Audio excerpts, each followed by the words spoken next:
রাস্তাঘাটে দোকান পাটে বিভিন্ন জায়গায় গল্পে ব্যস্ত, গুনাহের প্রতিযোগিতায় ব্যস্ত। কিন্তু এদের মাঝখান থেকে কিছু সংখ্যক মানুষকে আল্লাহ এখানে বসায় রাখছে, কিছু মানুষকে আবার প্যান্ডেলের বাইরে দাঁড় করায় রাখছে, কিছু মানুষদের দাঁড়ায় দাঁড়ায় গপ করার জন্য সুযোগ করেও দিছে, কিছু মানুষ এখানে বসার সুযোগ করে দিছে। এক একজনের অবস্থা এক এক রকম না, সবাই একরকম? এখানে যারা বসছেন আর যারা বাইরে গল্প করতেছে, দুজনের মান সম্মান কি একরকম নেই না? একরকম হইব কেমনে? এখানে যতক্ষণ বসা থাকবেন না জানাত আলাইহিমুস সাকিনা, উপর থেকে সাকিনা রহমত নাজিল হবে। বাইরে টানা ভরার সম্ভাবনা আছে, হ্যাঁ? এই জন্য মেহরবানি করে এর ভিতরে ঢুকে যাওয়ার নিরাপদ। শয়তানের ওয়াসওয়াসাতে আল্লাহ আমাদের হেফাজত করছে। এটা রবের এক বড় নিয়ামত। এই রবের নিয়ামত আমরা প্রকাশ করার দরকার আছে না নাই? আমার মালিক আপনি আমারে কত নিয়ামত দিছে গো, এই নিয়ামতের শুকরিয়া আদায় করা দরকার।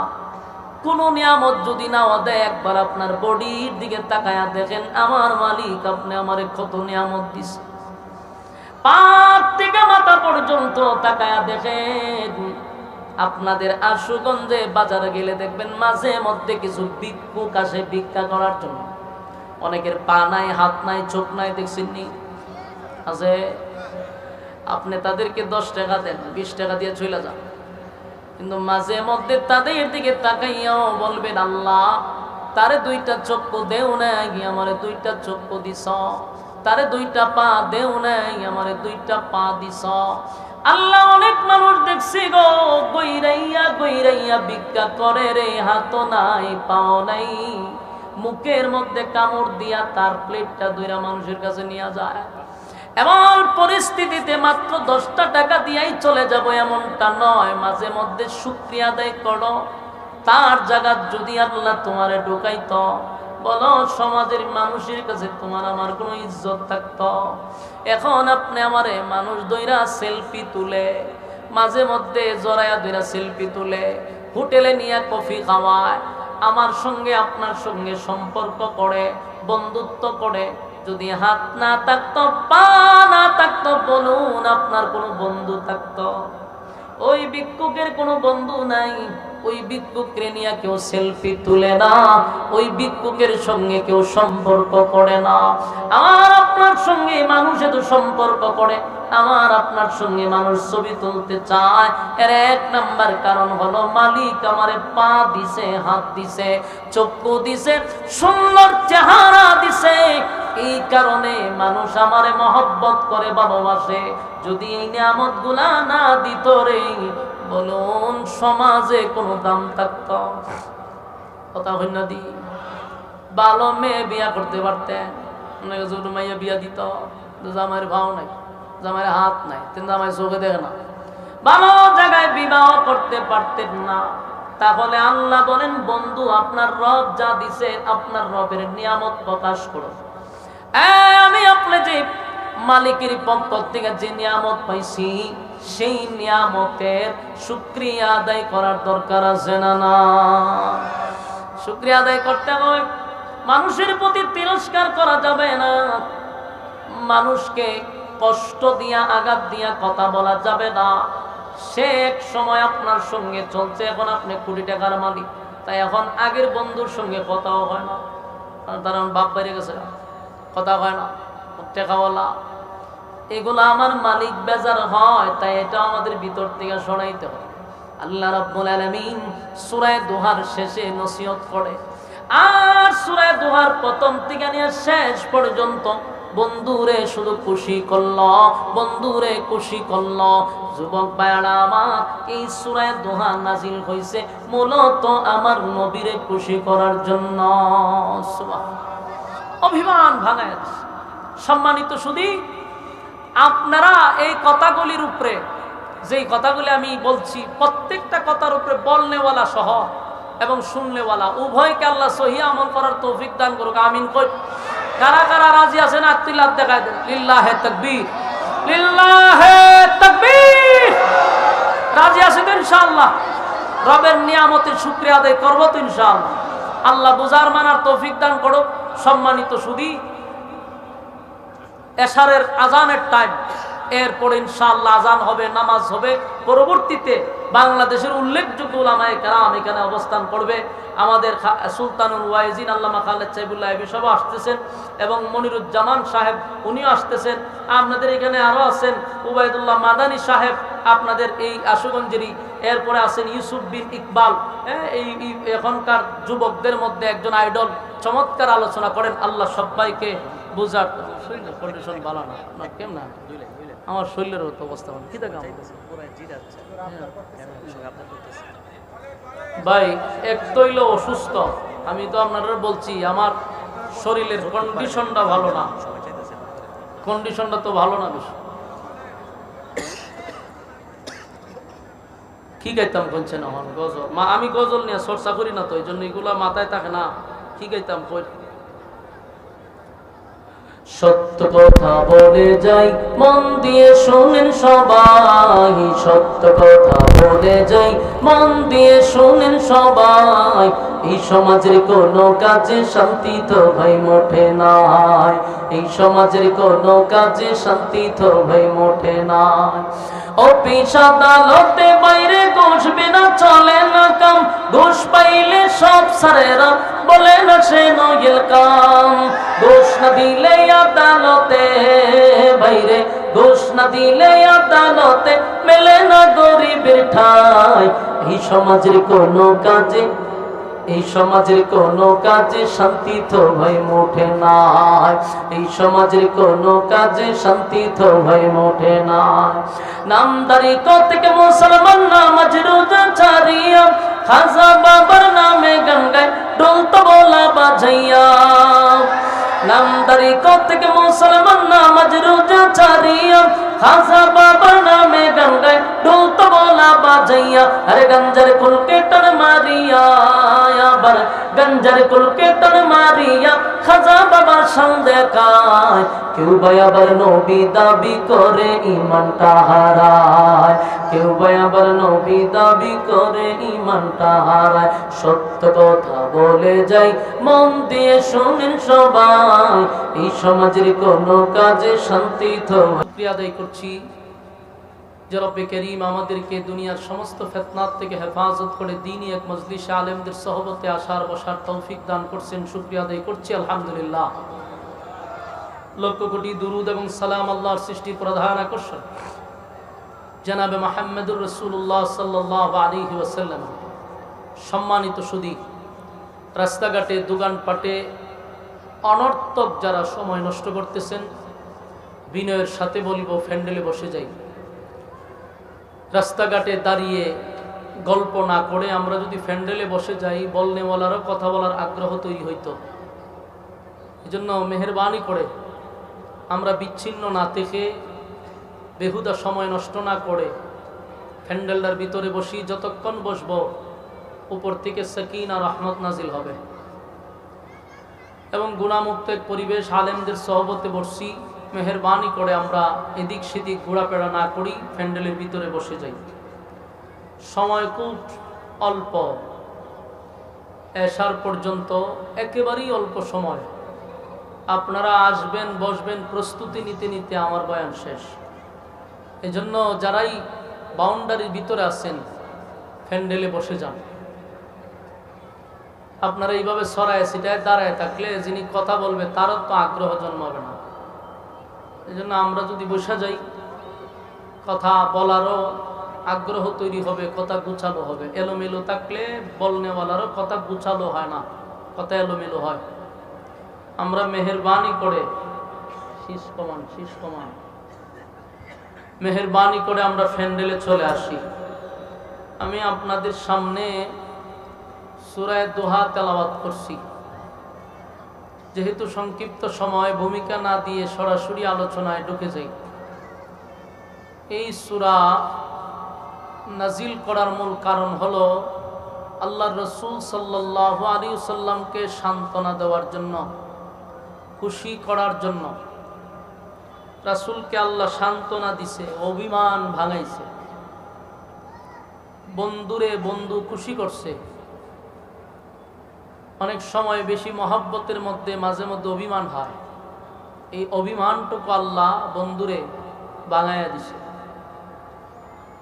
কোরআন নাজিল হওয়ার সময় মাঝে মধ্যে গ্যাপ হইতো, মাঝে মধ্যে বিরতিটা কেন হইতো?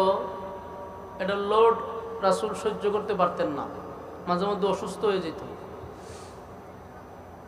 এই কারণে আল্লাহ মাঝে মধ্যে ওহী আসা বন্ধ করে দিতেন। তো একবার একদিন 2 দিন না 15 দিন ওহী বন্ধ হয়ে গেছে। আর মক্কার বেঈমানরা রাসূলকে অপবাদ দিতে লাগলো যে নিশ্চয়ই মুহাম্মাদের আল্লাহ মুহাম্মদকে ভুলে গেছে। আসেনি এলাকাত নাউজুবিল্লাহ? আপনারা একটু আওয়াজ দিয়েন ভাই, আমি অসুস্থ, আমার শরীরে জ্বর, 102 জ্বর লইয়া কত মারছি, ওষুধ খাওয়ার পরে জ্বর কমছে, আমার শারীরিকভাবে আমি সুস্থ না। যে দাওয়াত দিছে আমি অত্যন্ত মহব্বত করি, আমার স্নেহের ছোট ভাই হাফেজ মাওলানা আতাউর রহমান সাহেব, মোশাররফ ভাইয়ের ভাই, খুব মহব্বত করে আমার, আমিও একেবারে আপন ভাইয়ের মতোই দেখি। অসুস্থ শরীর না করছিলাম, কিন্তু এরপরেও তার মহব্বতে আমার আসতেইছে। কন্ডিশন বেশি একটা ভালো না। আপনারা বসে যান, বসলে কথা বলার আগ্রহ বাড়বে। আর মাঝে মধ্যে একটু হানা কইয়েন, আমার তো শক্তি নাই, আপনারও তো শক্তি আছে, শহরের মানুষ, একটু আওয়াজ দিয়ে। তো ওহি যে বন্ধ হয়ে গেছে একদিন না, প্রায় 15 দিন। এই 15 দিন যে বন্ধ হয়ে গেল গা, তো বেঈমানরা এটাকে কেন্দ্র করে আল্লাহর রাসূলকে বিভিন্ন অপবাদ দিতে লাগলো। রাসূলের সাসি এমন এক কথা বলছে যে আব্দুল্লাহর পুত্র মুহাম্মদ, তোমার কাছে একজন শয়তান আসতো, এখন আর আসে না। এই বেয়াদব মহিলা, খুব খারাপ। এই মহিলা রাসূলকে এই কথা বলছে, এমনি কষ্টে আছে, ওহী আসে না।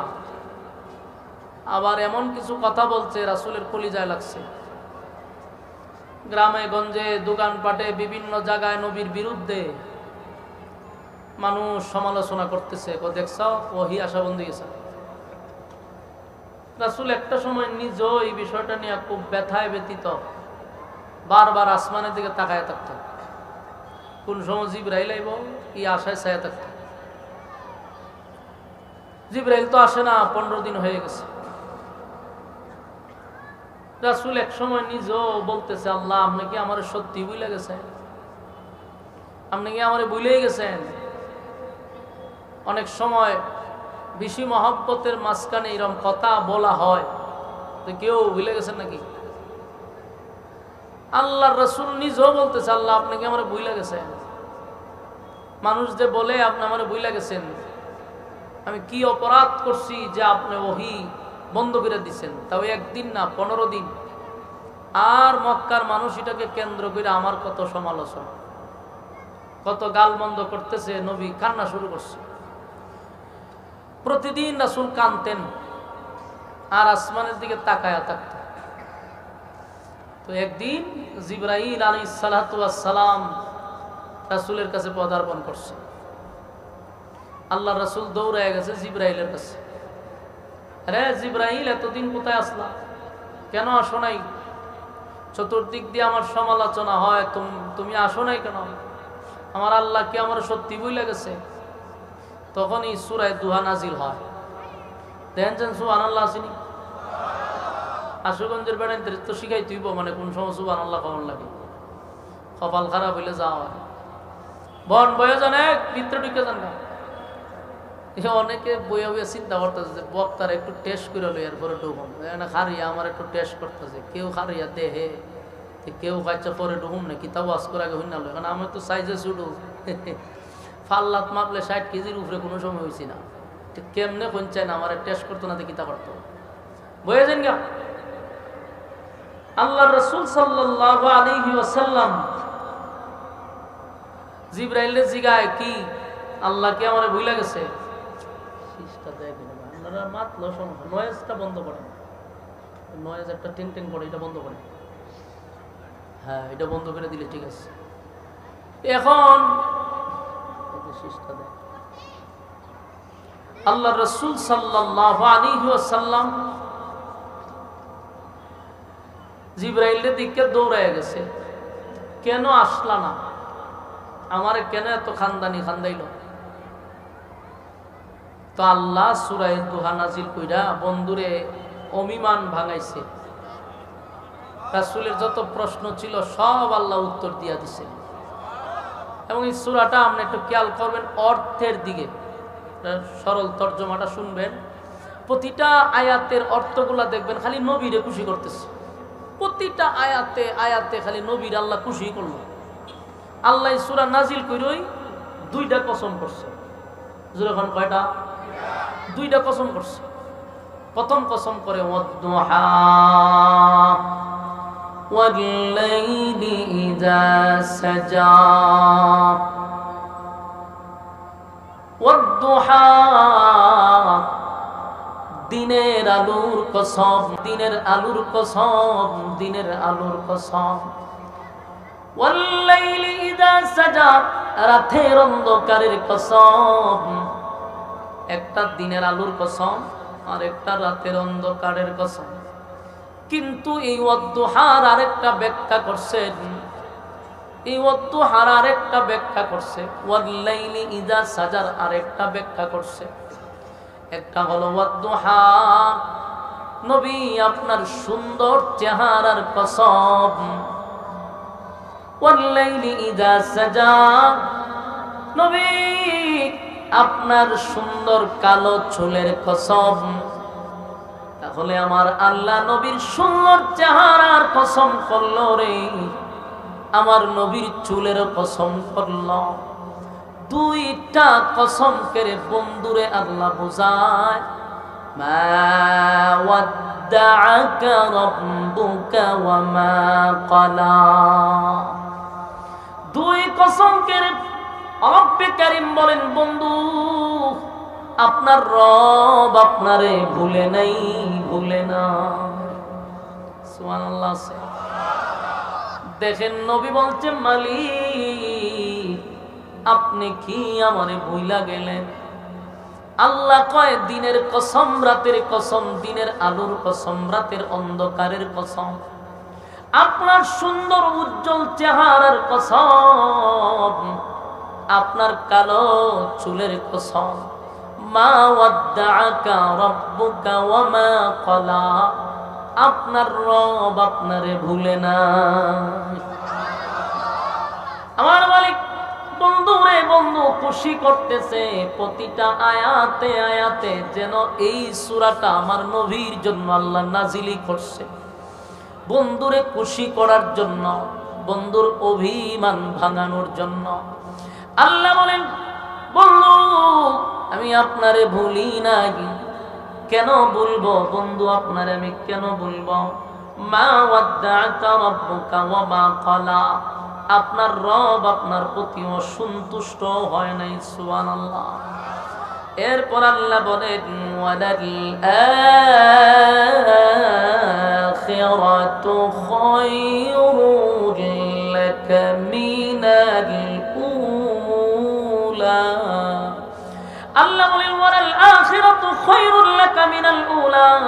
বন্ধু এখন আপনারে আমি যা দিছি, এই যুগে আপনারে যা দিছি, পরবর্তী যুগে আপনার জন্য কোটি কোটি গুণ বেশি বরাদ্দ রাখছি। আপনারে আমি যা দিলাম এই দুনিয়ার জমিনে বন্ধু, আপনারে আমি যা দিছি এর থেকে বেশি তো আপনার জন্য আমি পরবর্তীতে বরাদ্দই রাখছি। দিলে বললাম কেমনে বন্ধু? আপনারে আমি কেমনে বললাম? বুঝতাম এখন আপনারে আমি যা দিছি পরবর্তীতে আর দিব না, এমনটা তো না। ওয়ালাল আখিরাতু খায়রুল লাকা মিনাল উলা।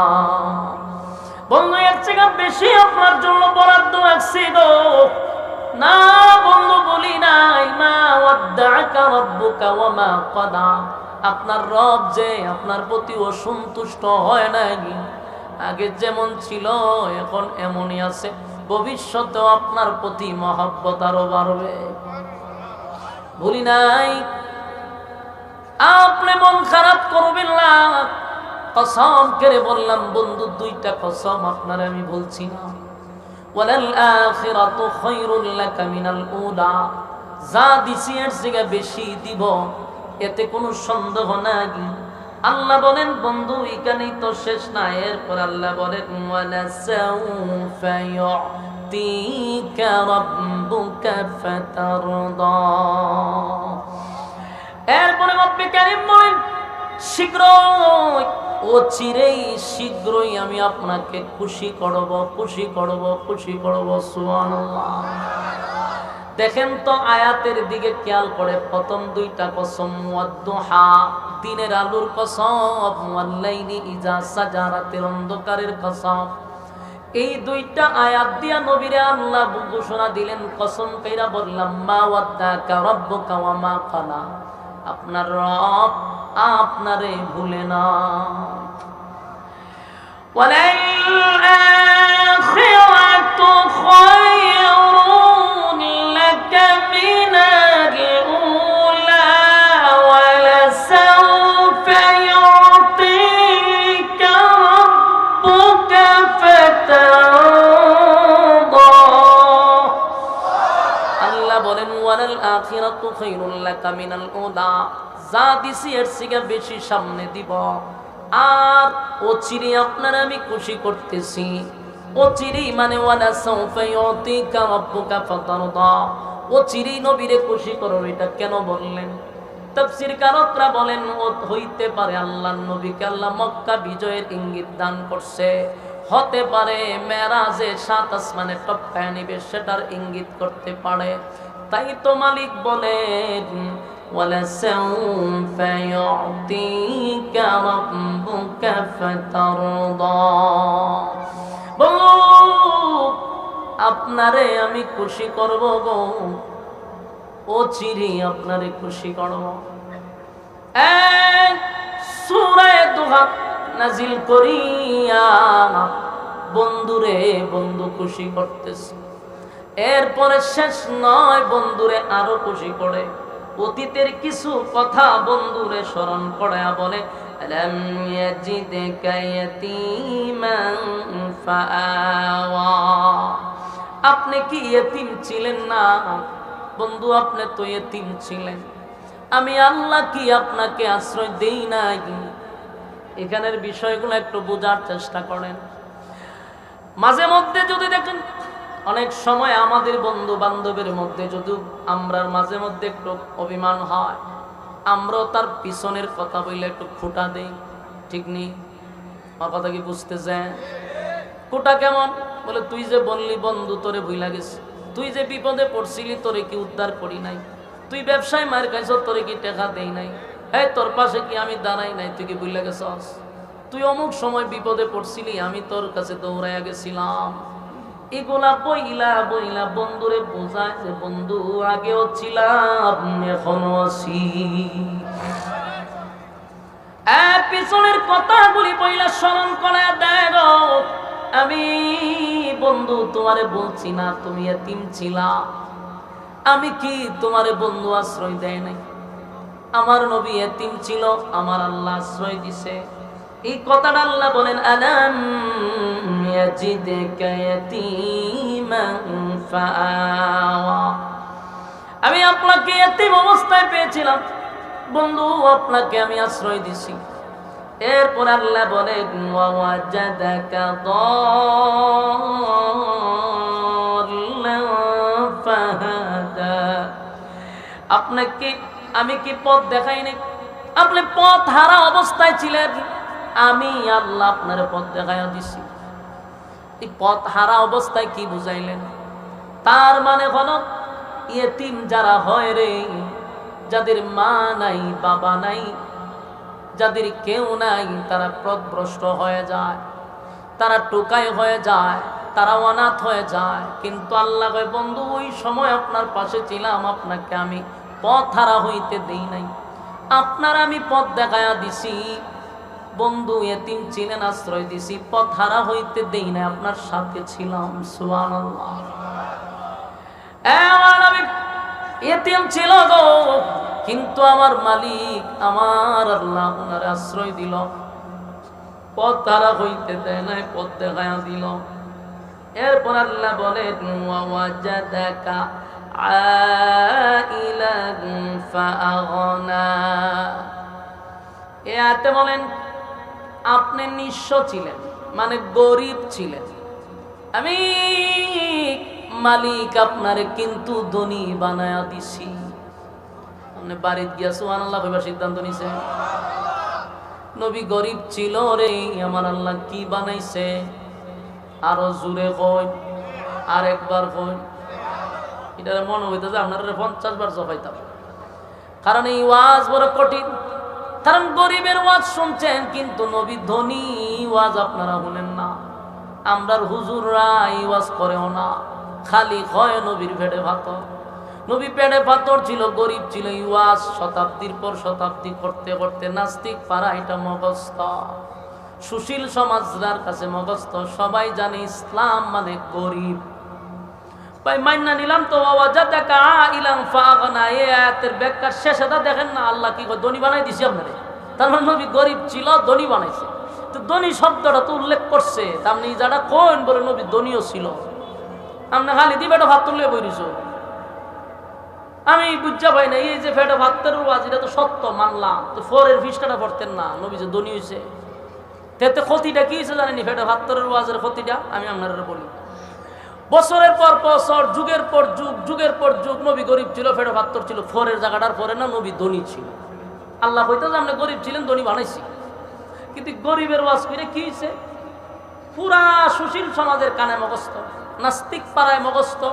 নবীর বেড়া হুজুররা কেড়ে রাজনীতি করে রে হয়নি, টিটকারি মস্কারি কিরা হয়। মানে বোঝা যায় হুজুররা রাজনীতির বউ বুঝে না। এরার মতে আমরা থাকবো মাদ্রাসার ভিতরে, আর থাকবো মসজিদে। কেউ মারা গেলে যাবো জানাজা, কেউ মরে গেলে যাবো ফরানিতে। আমরা রে বুঝি তার লেগে বানাইছি, আর ইতার লেগে বুঝি আমরা লেখাপড়া করছি। এটা এদের ধারণা, ব্রেন ওয়াশ করে লেছে। তো রাজনীতি কইতেছে। ওই যদি ফোরের ফিসটা পড়তো আর হয়তো নবী রে আল্লাহ ধনী বানাইছে, তার মানে এরা এখনো জানা নাই আমার নবী যে দেশের প্রেসিডেন্ট ছিল, অনেকে জানেই না। এই বাস্তু গভীর ষড়যন্ত্র এটা করে না তো। নবী দেশের প্রেসিডেন্ট ছিল, দেশ চালাইছে, দেশের বাদশা ছিল, বাদশা। শুধু এই ইহকালের বাদশা নয়, পরকালেরও বাদশা, দুনু জাহানের বাদশা বানায়া যারে পাঠাইলো, হেরে গরিব কইতে কইতে কইতে ভেটো ভাত দিতে রাখছে। আর এই সুযোগে এই ওয়াজম মগস্ত হইছে। বাস এখন হুজুররা বালা কাপড় ফিরলে কয়, হুজুর নবীজি বলে ভেটো ভাত আছি, তালি ভরা কাপড় পিনছে, আপনার তো ইস্তারিতে কাপড় পরছেন কেন? মেজাজটা কেমন গরম হয়। নবী যে দেশের বাদশা আছেন এর খবর নাই। বালা একটা কাপড় হুজুররা বললে এর চুলকানি সরিয়ে জায়গা। হুজুর কেরে তো বালা কাপড় পরতো, চিন্তা করছেন নি? এটা তো এরার দোষ না, তো আমাদের মতো কাঠমৌলবীদের দোষ। আমরা আর জীবন ওয়াজ করছি, নবীর জামার মধ্যে 14টা তালি আছে, গরিব আছেন, ভেড়া ভাত্তর আছেন, এইখান পর্যন্ত ওয়াজটা রেখে দিছি। নবী যে দেশ চালাইলো, দেশের প্রেসিডেন্ট ছিল, রাষ্ট্র পরিচালনা করছে, এই ওয়াজ যদি করতো তাহলে হুজুরের পাঞ্জাবি কিতাব পড়ছে, এটা দেখার টাইম আছে? আমার তো মনে হয় সবচেয়ে দামি কাপড়টা হুজুররা পরা দরকার। এরপর এরা নাক ছিটকায়, বালা গাড়িতে হুজুর উঠলে নাক ছিটকায়। তুই নাক ছিটকাইতে থাক, তোর কপালও ঠাড়া বড়। হুজুরার জিনিস দিকে তোর তো ইনশাল্লাহ। তা আমরার দোষ আছে। খালি নবী দেশের বাদশা ছিল, হযরত আবু বকর দেশ চালাইছে, হযরত উমর দেশের প্রেসিডেন্ট ছিল, হযরত উসমান দেশের প্রেসিডেন্ট ছিল, আলী দেশের প্রেসিডেন্ট ছিল। ইতিহাস এরা জানে না, জানে খালি ভাত্তর। এই জন্যই আমাদের মধ্যে সমস্যাটা হয়েছে ভাই। আজকে দেখেন আলেমরা নেতৃত্ব দিতে গেলে হুজুররা রাজনীতি করে কেন? এই কথাটা বলবো কেন? আমার প্রশ্ন হলো কেন বলবে হুজুররা রাজনীতি করতে পারবো না? কেন বলবে? এটা হলো আমার প্রশ্ন। কারণ আমরা যদি বলি যে রাজনীতি শিখছি স্বয়ং রাসূলুল্লাহর কাছ থেকে, রাজনীতি ইসলামে আছে, তো রাজনীতি কোরআনে আছে, এবং রাজনীতি শিখছি তো রাসূলের কাছ থেকে। আমরা প্রশ্ন করতাম আসলাম, তোরা রাজনীতি শিখছ কোথেকে? এই প্রশ্ন আমরা করতাম, এরা উল্টা আমরা কয়। কেরে কই যে ভাত্তর লাগাইছে তো বেজালে ভাত্তরে, তাহলে এই প্রশ্ন আমরা করলাম হইলে যে তোরা রাজনীতি ভাইসত কোথেকে? এরা যদি আমরা কয় যে রাজনীতি কোথায় পাইছ, আপনারা বলবেন রাসূলুল্লাহর কাছ থেকে রাজনীতি শিখছি। এখন আমরা প্রশ্নের উত্তর তো দিয়া দিছি। এখন প্রশ্ন, তুই করতে শিখছ? তুই কোথার থেকে শিখছস? তুই তো রাসূলুল্লাহ হইতে পারতে না। হয় ফেরাউনের থেকে শিখছস, নমরুদ থেকে শিখছস, আবু জাহিলার থেকে শিখছস। কথা হন ঠিক? নেক্সট টাইমে কেউ যেন এই কথা বলতে না পারে আলেমরা রাজনীতি করতে শিখছে। গোটা কোরআনেই রাজনীতি আছে। দেশ কেমনে চালাইতে একবারে ভাগ থেকে নিয়ে রাষ্ট্র পর্যন্ত, ওখান পর্যন্ত খালি রাজনীতি আছে। আপনি কই পাইছেন রাজনীতি বলে? টেকার রাজনীতি বলে হুজুররা বুঝে না। হয় হুজুরা কি রাজনীতি বুঝবো নি? 30 পারা কোরআন হুজুরের সিনার ঢুকাই দিছে, এটার ব্যাখ্যা সিনার ভিতরে ঢুকাই দিল, আর তোর আধা পৃষ্ঠার রাজনীতি আলেমরা বুঝে না। আপনারা দিয়ে কথা কই না, বুঝে না। এরা ডিগ্রি ওই আমেরিকার থেকে নিয়ে আসে, এত লেখাপড়া এরা পড়ে কইরা। মাঝে মধ্যে তো আমি তো সারা দেশই মোটামুটি ছোট মানুষ তো, কিন্তু 64 জেলা আমার ঘুরা শেষ। তো এক জায়গা যাইতে মাঝে মধ্যে প্রধান অতিথি রাখে এক একজনকে। তাই আমরা সামনে প্রধান অতিথি বক্তার সময় এরা বক্তব্যটা দিত চাই বেশি, নাহলে তো এরা সময় মানুষ থাকে না। আয়া মাইকটা লইয়া শুরু করে, কেন জানেনি? বিসমিল্লাহির রহমানির রহিম। মা বিসমিল্লাহ কইতে পারে, হে রাজনীতি কর বাচ্চা। এখন মাইক লইছে, লইয়া কথাতে কোন দিকে বলার দরকার আর কোন দিকে যাইতেছে এর খবর নেই। মুখে টুডে লাগতেছে কথা, এরপরে জায়গা ওয়াজ মাহফিল ওয়াজ করা শুরু করে দেয়। আমার প্রশ্ন হলো, এই 10 জন 1000 মানুষের সামনে যে কথা বলতে পারে না, আর একজন আলেম লক্ষ মানুষের সামনে বসায় দেন, জিব্বার টুডে এক জায়গায় লাগবে না ইনশাআল্লাহ। এই জন্য ইনসাল করার কোন সাইড আছে? এই জন্য আমাদের এই ওয়াজগুলো বেশি করার দরকার, যে আমার নবী দেশের বাদশাহ ছিল, এই ওয়াজ করা বেশি দরকার। মানুষ জানে, অনেক শ্রোতারা এখনো জানে না নবী যে প্রেসিডেন্ট আছে, এই ওয়াজ শুনছে না তো।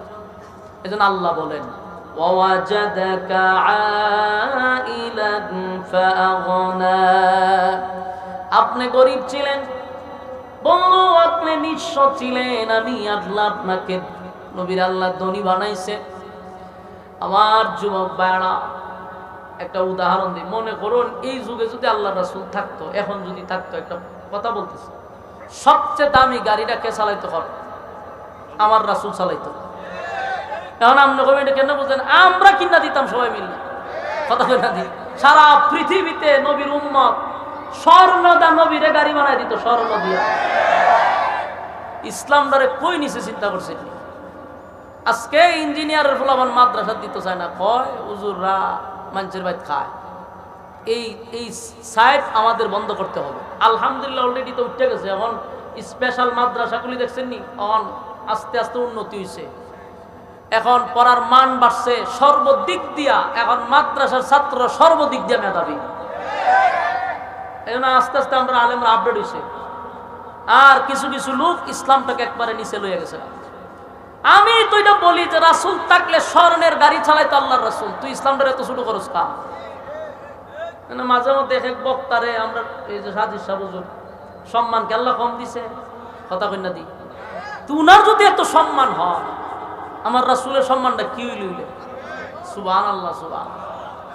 এই জন্য আল্লাহ বলেন, আপনাকে আমি গরীব থেকে ধনী বানাইলাম বন্ধু, আপনারে ধনী বানাইছি। দেখেন একে একে শুরু করে প্রত্যেকটা আয়াতে আয়াতে যেন বন্ধুরে আমার আল্লাহ অভিমান ভাঙাইতেছে। 2 কসম কেন বলেন? আল্লাহ বলেন, ওয়াদ-দুহা ওয়াল-লাইলি ইযা সাজা মা ওয়াদ্দাকা রাব্বুকা ওয়া মা ক্বালা। বন্ধু আপনারে ভুলি নাই, রাতের কসম, দিনের কসম, সুন্দর চেহারার কসম, কালো চুলের কসম, আপনারে ভুলি নাই। ওয়ালাল আখিরাতু খায়রুল লাকা মিনাল উলা। আপনার আমি যা দিছি এর থেকে বেশি পরকালে দিব। তার মানে দুনিয়ার শুধু বাদশা নয়, পরকালেরও বাদশা, দুনো জাহানের বাদশা নবীরে বানাইছে। সেখানে নবীর রাজত্ব চলবে। সুবহানাল্লাহ। হ্যাঁ, কোন নবীর রাজত্ব আমার নবীর মতো চলবে না। সেখানের বাদশা বানায় দিব আল্লাহর ভয় বান্দা। আল্লাহ কয় দুনো জাহানের বাদশা বানাইছে। রব্বি কারীম বলেন, বন্ধু আপনারে আমি গরীব থেকে ধনী বানাইছি। শুধু এখানেই নাই, আল্লাহ বলেন, ফাআম্মাল ইয়াতীমা ফালা তাকহার। কাজে আপনি এতিমের প্রতি কঠোর হইয়েন না। আল্লাহর নবী এতিম ছিল, মা নাই, বাবা নাই। হায় রে, নবীর মাও নাই, বাবাও নাই, দাদাও চলে গেছে চাচারা বিরুদ্ধে। এই পরিস্থিতিতে নবী বলেন, এতিমদের প্রতি আল্লাহ নিজেই কয়, আপনি এতিম ছিলেন, তাই এতিমের প্রতি আপনি কঠোর হইয়েন না। এটা কি খালি নবীর ওয়াজ করছে না, কিয়ামত পর্যন্ত সমস্ত উম্মতি মুহাম্মদীরে করছে? আমরা কি এতিমের প্রতি কঠোর হওয়া যাবে? কথা হয় না। এতিমের প্রতি কঠোর হওয়া যাবে না। এতিম পাইলে মাথায় হাত বোলায়া দিবেন, তারে কিছু খাওয়ানোর চেষ্টা করবেন, তারে খুশি করবেন। আল্লাহর নবী বলেন ইতিমের প্রতি যাদের মায়া মহব্বত বেশি, আমি নবীর সঙ্গে জান্নাতে থাকবে। এই জন্য ইতিম যদি আপনারা ভালো না লাগে, আমার মাদ্রাসা পাঠাই দিবেন। আমি ইতিম 20-25 জনই পর্যন্ত আমার এখানে জমছে, 20 জনকে জমছে, মাঝে ভাড়া দিবেন যদি না পড়াইতে পারে। তাও এতিমদের প্রতি কঠোর। আমাদের মাদ্রাসার অনেক আলেমরা এতিমদের প্রতিও নিছে, দায়িত্ব নিছে। আমরা দেখেন বাউনবেড়া, আশুগঞ্জ থেকে সারা বাংলাদেশে সবচেয়ে বেশি এতিমদের দায়িত্ব মাদ্রাসার আলেমরা নিতেছে। তোরা যে সুশীল সমাজ আমাদেরকে বুলি শোনাস মাঝে মধ্যে, কয়টা এতিমের বারাবার তোরা নিছস? মাদ্রাসা বন্ধ হয়ে গেল, এতিমরা বাইরে তোদের ভাবার গুড়ি ভাঙে লেব, সবগুলা টুকাই লইলে, সবগুলা কিশোর গ্যাংয়ের সাথে জড়িত লইলে। কিন্তু আলেমরা এক একটা মাদ্রাসায় 20 জন 50 জন এতিমের দায়িত্ব নিছে। এইগুলা কি সমাজের উপকার হইছে না? এটি তো সন্ত্রাসী লইলে, এগুলা ইয়াবা খাই লইলে, নেশাগ্রস্ত লইলে। কিন্তু এটি মাদ্রাসাত গিয়ে পড়তেছে, একেবারে ফ্রি খাওয়ানো হচ্ছে, টাকা হচ্ছে, কাপড় চোপড় সব দেওয়া হইতেছে। আর কি করতে হয় সমাজের আলেমরা? এই জন্য এতিমের প্রতি কঠোর হওয়া যাবে না। আল্লাহর হাবিব নিজেই বলেন এতিমের প্রতি যত দয়া মহব্বত তুমি দেখাইবা, তত তুমি আমার কাছে থাকবা। সুবহানাল্লাহ। তুমি এতিম ছিলেন, তাই এতিমের প্রতি কঠোর হওয়া যাবে না। আল্লাহ রাব্বুল আলামিন বলেন বন্ধু, এরপরে বলেন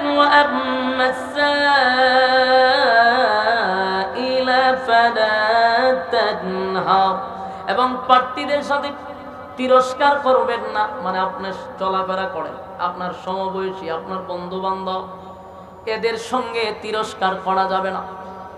আপনার অবস্থান এখন ভালো হয়েছে, একসাথে চলছেন, একই সাথে ব্যবসা বাণিজ্য করছেন, আল্লাহ আপনার টাকা পয়সা দিচ্ছে, আপনার অবস্থান ভালো হয়ে গেছে, কিন্তু এই বলে আপনি তিরস্কার করবেন না কাউকে, কারো মনে আঘাত দিয়ে কথা বলবেন না। এক ধন সম্পদ, টাকা পয়সা, যৌবন, এগুলা কি সব সময় থাকে? কথা বলেন না দি। এই জন্য আপনার আচরণে যেন মানুষ কষ্ট না পায় গো, মানুষের প্রতি তিরস্কার করবেন না। এরপর আল্লাহ বলেন বন্ধু, এখানেই শেষ নয়, আপনি আপনার রবের ওয়া আম্মা বিনিআমাতি রাব্বিকা ফাহাদ্দিস, আর নিজের রব যা নিয়ামত আপনাকে দিছে তা প্রকাশ করুন। আপনার রব আপনারে যা দিছে নিয়ামত প্রকাশ করতে থাকুন। তার মানে আমার নবীরে বলে না কিয়ামত পর্যন্ত সমস্ত উম্মতি মুহাম্মদীর জন্যই রাখছি, এটা তো বহুত বড় নিয়ামত। এখানে যারা বলছেন আপনি আমার মতো বহু মানুষ রাস্তাঘাটে, দোকান পাটে, বিভিন্ন জায়গায় গল্পে ব্যস্ত, গুনাহের প্রতিযোগিতায় ব্যস্ত, কিন্তু এদের মাঝখান থেকে কিছু সংখ্যক মানুষকে আল্লাহ এখানে বসায় রাখছে, কিছু মানুষকে আবার প্যান্ডেলের বাইরে দাঁড় করায় রাখছে, কিছু মানুষদের দাঁড়ায় দাঁড়ায় গপ করার জন্য সুযোগ করেও দিছে, কিছু মানুষ এখানে বসার সুযোগ করে দিছে। এক একজনের অবস্থা এক এক রকম না, সবাই একরকম। এখানে যারা বসছেন আর যারা বাইরে গল্প করতেছে, দুজনের মান সম্মান কি একরকম নেই না? একরকম হইব কেমনে? এখানে যতক্ষণ বসা থাকবেন না, জানাত আলাইহিমুস সাকিনা, উপর থেকে সাকিনা রহমত নাজিল হবে। বাইরে টাড়া ভরার সম্ভাবনা আছে, হ্যাঁ? এই জন্য মেহরবানি করে এর ভিতরে ঢুকে যাওয়ার নিরাপদ। শয়তানের ওয়াসওয়াসাতে আল্লাহ আমাদের হেফাজত করছে। এটা রবের এক বড় নিয়ামত। এই রবের নিয়ামত আমরা প্রকাশ করার দরকার আছে না নাই? আমার মালিক আপনি আমারে কত নিয়ামত দিছে গো, এই নিয়ামতের শুকরিয়া আদায় করা দরকার। কোন নিয়ামত যদি না দেয়, একবার আপনার বডির দিকে তাকায়া দেখেন, আমার মালিক আপনি আমারে কত নিয়ামত দিছে। পা থেকে মাথা পর্যন্ত তাকায়া দেখেন। আপনাদের আশুগঞ্জে বাজারে গেলে দেখবেন মাঝে মধ্যে কিছু ভিক্ষুক আসে ভিক্ষা করার জন্য। অনেকের পা নাই, হাত নাই, চোখ নাই, দেখছেন নি? আছে। আপনি তাদেরকে 10 টাকা দেন, 20 টাকা দিয়ে চলে যান, কিন্তু মাঝে মধ্যে তাদের দিকে তাকাইয়াও বলবেন, আল্লাহ তারে 2টা চক্ষু দেও নাই, আমারে 2টা চক্ষু দিছ। তারে 2টা পা দেও নাই, আমারে 2টা পা দিছ। আল্লাহ অনেক মানুষ দেখছি গো, গইরাইয়া দৌড়াইয়া ভিক্ষা করে রে, হাতও নাই পাও নাই, মুখের মধ্যে কামড় দিয়া তার প্লেটটা দুইরা মানুষের কাছে নিয়ে যায়। এমন পরিস্থিতিতে মাত্র 10টা টাকা দিয়াই চলে যাব এমনটা নয়, মাঝে মধ্যে শুকরিয়া আদায় করো। তার জায়গা যদি আল্লাহ তোমারে ঢুকাইতো, বলো সমাজের মানুষের কাছে তোমার আমার কোনো ইজ্জত থাকতো? এখন আপনি আমারে মানুষ দইরা সেলফি তুলে, মাঝে মধ্যে জড়াইয়া দইরা সেলফি তুলে, হোটেলে নিয়ে কফি খাওয়ায়, আমার সঙ্গে আপনার সঙ্গে সম্পর্ক করে, বন্ধুত্ব করে। যদি হাত না থাকতো, পা না থাকতো, বলুন আপনার কোনো বন্ধু থাকতো? ওই ভিক্ষুকের কোনো বন্ধু নাই, ওই ভিক্ষুককে নিয়ে কেউ সেলফি তুলে না, ওই ভিক্ষুকের সঙ্গে কেউ সম্পর্ক করে না। আমার আপনার সঙ্গে মানুষ এত সম্পর্ক করে, আমার আপনার সঙ্গে মানুষ ছবি তুলতে চায়, এর এক নাম্বার কারণ হলো মালিক আমারে পা দিছে, হাত দিছে, চক্ষু দিছে, সুন্দর চেহারা দিছে। এই কারণে মানুষ আমারে মহব্বত করে, ভালোবাসে। যদি এই নিয়ামত গুলা না দিত রে, বলুন সমাজে কোনো দাম থাকত? কথা হইনা দি ভালো মেয়ে বিয়া করতে পারতেন, ছোট মাইয়া বিয়া দিত, জামাইয়ের ভাও নাই, জামাইয়ের হাত নাই, কিন্তু জামাই চোখে দেখে না, ভালো জায়গায় বিবাহ করতে পারতেন না। তাহলে আল্লাহ বলেন, বন্ধু আপনার রব যা দিছে, আপনার রবের নিয়ামত প্রকাশ করো। আমি আপনি যে মালিকের পক্ষ থেকে যে নিয়ামত পাইছি, সেই নিয়ামতের শুকরিয়া আদায় করার দরকার আছে না? না, শুকরিয়া আদায় করতে হবে। মানুষের প্রতি তিরস্কার করা যাবে না, মানুষকে কষ্ট দিয়া, আঘাত দিয়া কথা বলা যাবে না। সে এক সময় আপনার সঙ্গে চলছে, এখন আপনি কোটি টাকার মালিক, তাই এখন আগের বন্ধুর সঙ্গে কথাও হয় না, তার বাপ বাইরে গেছে, কথা হয় না, টাকা বলা, এগুলো আমার মালিক বেজার হয়, তাই এটা আমাদের ভিতর থেকে শোনাইতে হয়।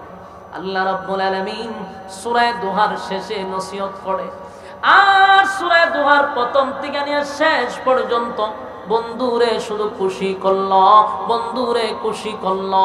যুবক ভাইরা আমার, এই সূরা দোহা নাজিল হয়েছে মূলত আমার নবীরে খুশি করার জন্য। অভিমান ভাঙায়। সম্মানিত সুধী, আপনারা এই কথাগুলির উপরে, যেই কথাগুলি আমি বলছি, প্রত্যেকটা কথার উপরে বলনেওয়ালা সহ এবং শুননেওয়ালা উভয়কে আল্লাহ সহি আমল করার তৌফিক দান করুক, আমিন কই। কারা কারা রাজি আছেন আত্মিল্লাহ দেখায় দেন। লিল্লাহে তাকবীর, লিল্লাহে তাকবীর।